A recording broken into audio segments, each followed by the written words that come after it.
Profesor Ngabalin comeback again di panggung politik dan tentu ruang media sosial. Di salah satu podcast yang beliau ikuti atau hadiri di Prugal Politik kalau saya tidak keliru, beliau memberikan nasihat untuk kepada Rocky Gerung dan juga Mas Hasto dan yang lain-lain untuk stop, enough, cukup, jangan lanjutkan. Kita akan tafsir terkait dengan politik enough ini di Bukan Partai Politik. Baik teman-teman, selamat datang di channel Bukan Partai Politik, ruang publik, sekolahnya publik, bukan sekolahnya partai. Tempat kita belajar untuk meninggikan argumentasi, bukan suara apalagi emosi. Don't raise our voice, emotion but argument. Baik teman-teman, sebelum kita bahas tentang kehadiran salah seorang Profesor Ngabalin yang mendapatkan gelar profesornya dari luar negeri dan comeback again di panggung politik dan kemudian memberikan sinyal untuk bersedia berdebat langsung dengan Rocky Gerung. Ini tentu kita nantikan sekali. Nah, apa yang menjadi hal yang menarik itu teman-teman, coba kita lihat dulu buku kita ya.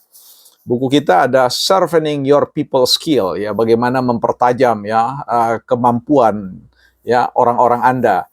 10 alat untuk mempertajam keterampilan berinteraksi Anda. Jadi teman-teman, skill apapun yang kita miliki perlu ditajamkan ulang ya. Dalam hal ini kita perlu melihat bagaimana kemampuan skill berkomunikasi kita di ruang media sosial. Dan alat untuk mempertajam itu tentu adalah prinsip-prinsip yang kita lihat sebagai satu nilai-nilai yang harus kita kedepankan ketika kita berbicara. Ada sebuah ungkapan dari Dr. Kissinger. Dr. Kissinger adalah seorang pembicara yang sangat berhati-hati. Ia mengucapkan setiap perkataan dengan tingkat kehati-hatian yang tinggi. Nah ini menarik, saya ulangi, Dr. Kissinger adalah seorang pembicara yang sangat berhati-hati. Ia mengucapkan setiap perkataan dengan tingkat kehati-hatian yang tinggi Ia menyadari nilai dan bobot perkataannya. Dan satu lagi yang menarik di sini katakan, jika saya sedang marah dan perkataan kotor mau keluar dari mulut saya mengatakan celakalah aku, aku binasa. Ini saya ulangi saya underline, saya garis bawahi. Jika saya sedang marah dan perkataan kotor mau keluar dari mulut saya mengatakan celakalah aku binasa. Ini adalah statement atau pernyataan yang keluar dari orang yang betul-betul menyadari bahaya dari apa yang dia sampaikan. Tentu kita paham benar adanya pepatah atau adagium yang mengatakan bahwa mulutmu adalah harimaumu. Bahkan lidah yang kecil dapat mengemudikan kita, membawa kita pada sebuah pelayaran samudera yang luas, yang indah, atau kemudian membawa kita menabrak karang-karang dan kemudian karam, tenggelam, dan sebagainya.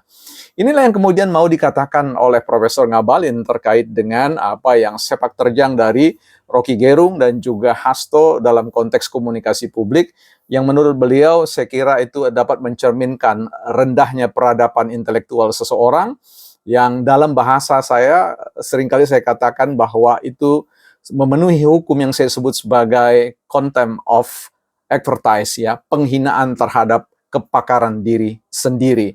Nah, inilah yang kemudian beliau berikan catatan terkait dengan apa yang misalkan Mas Hasto sampaikan terkait dengan serangan-serangan kepada Pak Jokowi.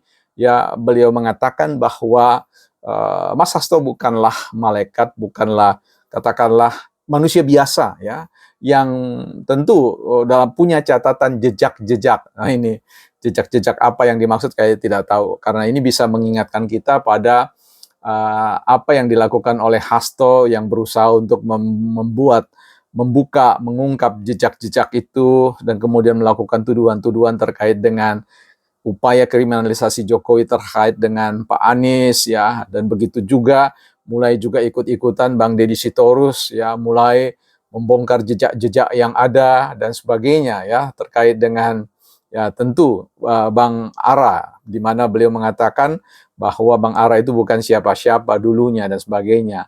Sebenarnya kalau kita berbicara tentang perspektif masa lalu, kita ini sebenarnya siapa Kita semua adalah orang yang lahir ke dunia ini tidak membawa apa-apa bahkan tidak memiliki apa-apa, dan kemudian kita bertumbuh dan berkembang dan menjadi someone or somebody Dan ketika kita menjadi someone dan somebody, saya kira ini adalah hukum alam ya, sesuatu yang natural atau alamiah, sehingga saya kira tidak perlu harus dibesar-besarkan. Negara sebenarnya berada pada satu kondisi yang berbahaya ya sebenarnya. Kalau kita berbicara tentang membuka jejak-jejak masa lalu, kita harus lihat dalam konteks indikator bahwa NKRI atau negara kita itu adalah salah satu negara dengan tingkat korupsi yang sangat tinggi. Apa arti ya? Tafsir terkait dengan ini menarik ya teman-teman. Kalau negara kita ini sudah diklaim sebagai negara dengan tingkat korupsi yang tinggi, itu berarti bahwa ada yang saling berkelindan, ada yang saling kait-mengait dan bergantung satu dengan yang lain. Kalau kita bicara tentang pertempuran tentang rusa jantan di dataran Afrika, kita melihat bagaimana dua rusa jantan itu bertempur ya atau berperang, mengklaim tentang wilayahnya dan seterusnya, dan kemudian mereka pada akhirnya didapati mati dua-dua ya, bukan karena yang satu lemah, yang lainnya kuat, tetapi dua-duanya terperangkap dengan saling lilit ya, saling membelitnya tanduk-tanduk mereka, sehingga ketika dia salah satu rusa bisa memenangkan pertarungan itu, tetap saja dia kemudian tidak bisa melepaskan diri dari lilitan tanduk dari rusa yang kalah. Nah, itu merupakan sebuah gambaran yang sederhana untuk mengatakan bahwa mengapa kemudian rancangan undang-undang perampasan aset itu tidak bisa disahkan, karena ini menyangkut tentang persoalan belit-membelit itu, bahwa korupsi itu tidak pernah bisa dilakukan oleh seorang diri, apalagi dengan uang yang sangat banyak ya, maka itu pasti dilakukan dengan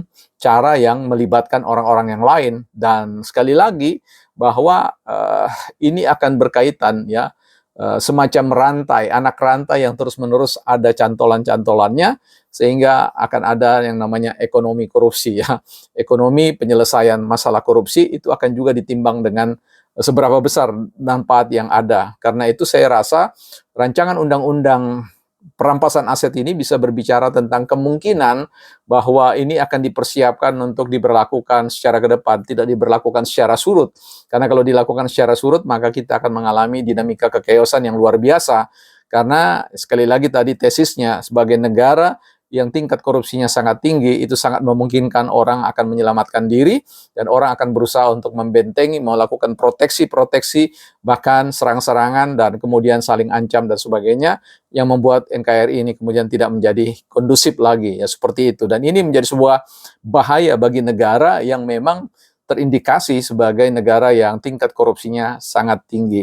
Nah, terlepas dari berbicara tentang persoalan korupsi, kita kembali kepada persoalan tadi, perkataan-perkataannya. Sebaiknya setiap orang yang punya kekayaan intelektual yang tinggi, itu perlu sangat berhati-hati untuk mengeluarkan satu tesis, suatu pernyataan, dan harus dihitung dengan baik-baik dampak, konsekuensi atau dampak yang ada.